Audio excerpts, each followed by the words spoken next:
What's up, everybody? Drives some Strong Dragon Training, back again with another Strong Dragon Files episode. And today I want to touch on a question that comes straight from my cousin, and that is, what is the difference between starting from the first set to the last set with low weight to high weight versus high weight to low weight? Before I dive into that, please don't forget to like and subscribe to my channel, guys. Hit that bell button for notification. Of course, if you like these videos, I do post lots of educational videos, lots of vlogs, lots of Strong Dragon Files videos. I do have in-home workout stretching videos, tons and tons of amazing things that would make your life that much easier in the gym. I also have a Facebook fan page, Strong Dragon, so give me a like and follow on that one. I post a lot of crazy stuff out there. And of course, my Instagram, DRAGOSMUTASCU. Business, personal videos, all the crazy stuff are over there. Fun. Give it a like and follow on that one. Having said all that, let's dive right into the question. So that, by the way, is a very good question, cuz, and it lets me go into two different styles that most of the trainers out there would include in their workouts. Now, for me personally, well, the two styles rather are running the rack and pyramid style, and they're both a version of what you just asked me over here, as in low weight to high weight versus high weight to low weight, but there's a little bit more to it than that. So let me first dissect. Running the rack, traditionally speaking, and from what I've seen other trainers do, is starting from a low weight to a high weight, literally from 5, 10, 15, 20, 25, etc., or going up by 10s, whatever the case may be. You're doing a set exercise. For example, we'll just pick bicep curls for the sake of the argument today.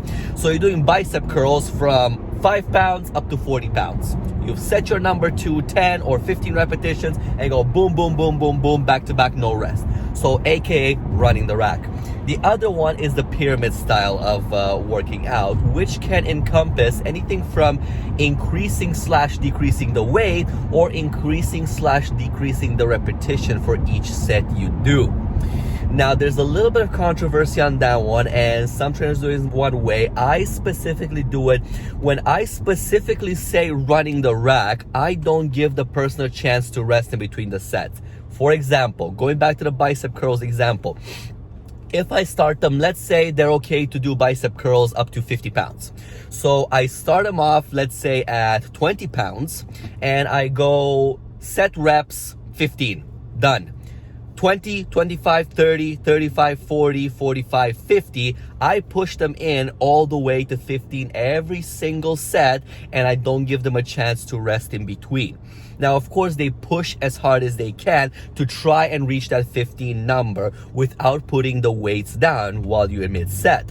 When it comes to the pyramid style of training, I do give them a chance to rest. Now, if I do pyramid from a weight point of view, then they do have that opportunity to say, okay, set 1 I've done 15, set 2 I've done 15, set 3 I am tired, I'm done, but I'm not gonna stop. I'm just gonna give my arms a couple of seconds to get that lactic acid buildup, drop down, and I'm going to continue. Now, we're literally talking about 5 seconds here. We're not talking about a full rest period of 45 seconds, okay? So we are trying to accommodate that. Now, if I do pyramid style from the point of view of sets, aka set 1, I make them do 10, set 2, I make them do 12, set 3, 15, and so on and so forth, then again, they have that split second where they can let the lactic acid go down into the muscle and then continue on from set to set. Having said all that, coming back to your question over here, you are asking what is the difference between starting from low weight to heavy weight versus heavy weight to low weight. And the answer is extremely simple, yet quite a little bit complicated to wrap the head around, but I'm gonna keep it straight to the point. There is only a difference of how you perceive the weight and how much more you can push. When it comes to benefit, they each have their own benefit, and I use both styles, whether I'm training somebody to lose weight, whether I'm training somebody to build muscle mass, thickness, bulk, or if I'm training somebody to just lean out and sculpt out. So I use both styles. Let me elaborate a little bit more on that. So if I have somebody starting, as I mentioned on the running the rack, at 20 pounds all the way up to 50 on bicep curls. Now, if this person, let's say they're an advanced athlete and they are able to do 15 repetitions of each, right? I know from previous programming, they're able to do it. They just need that little bit of extra push.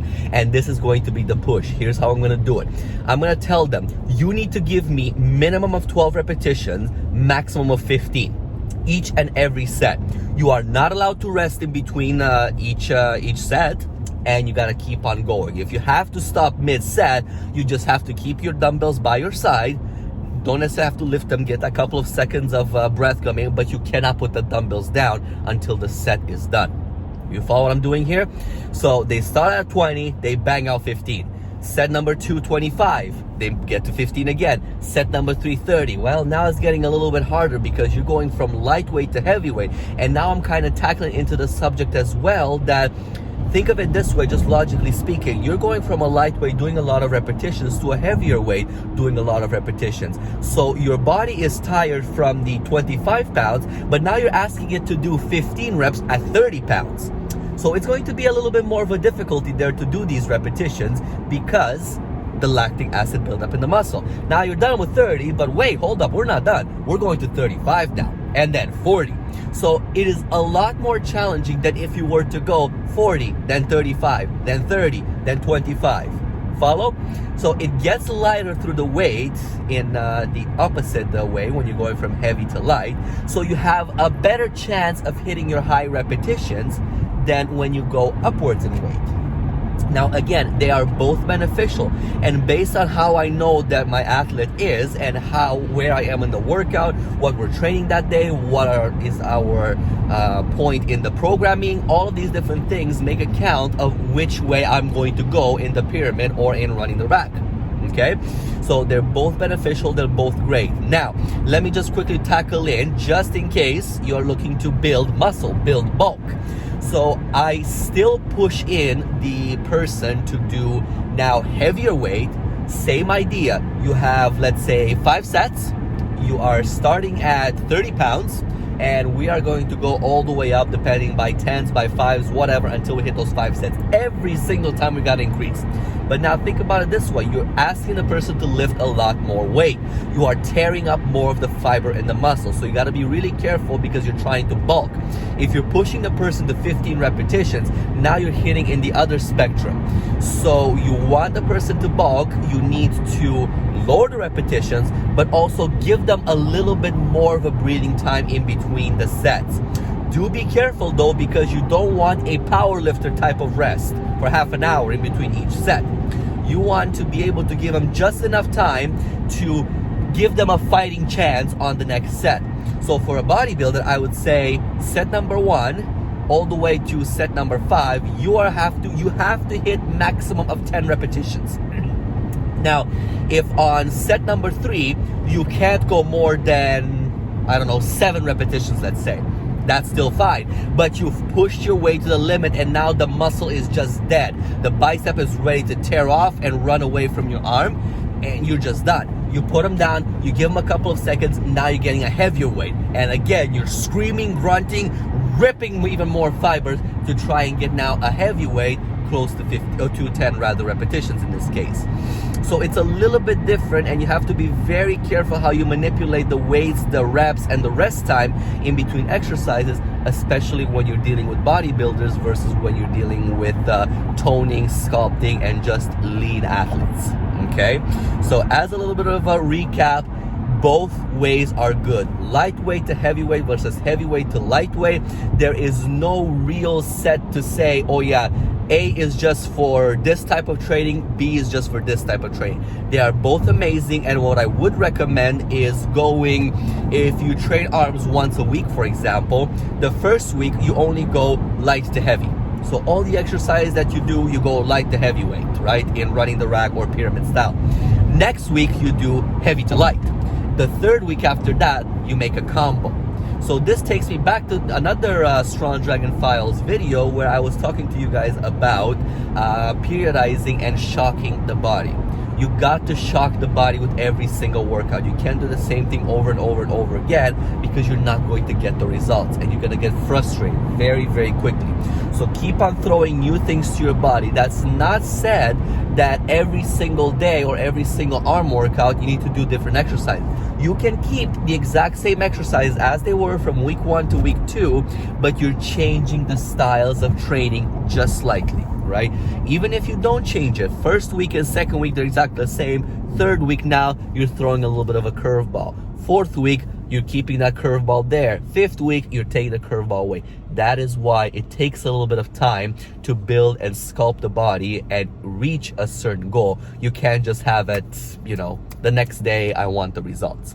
So keep that in mind, guys, next time you go into the gym. And cuz I hope this helps you out and gives you a little bit of an idea of what to do. Again, recommendation, do both. They're both amazing. Just plan your workouts accordingly so you can keep on shocking the body. And remember, how you set your reps, how you set your weight, and how you set your rest time is absolutely critical based on what your goal is. All right? Low weights versus high reps, or high weight versus low rep. That's something that you need to remember, write it down, but get used to it, because that is a very basic but important factor when you go to the gym.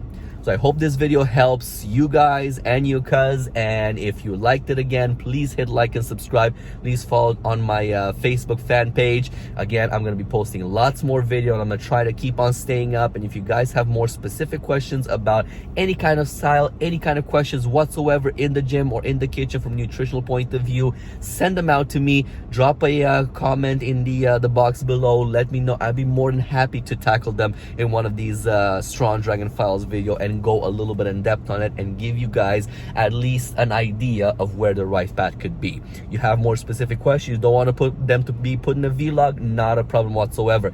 DM me on my Instagram or on my Facebook, and again, I will be more than happy to get back to you guys with a little bit of advice of what, who, when, where, and why. My name is Dragos from Strong Dragon Training, the Flame of Fitness. I'll catch you guys on my next video.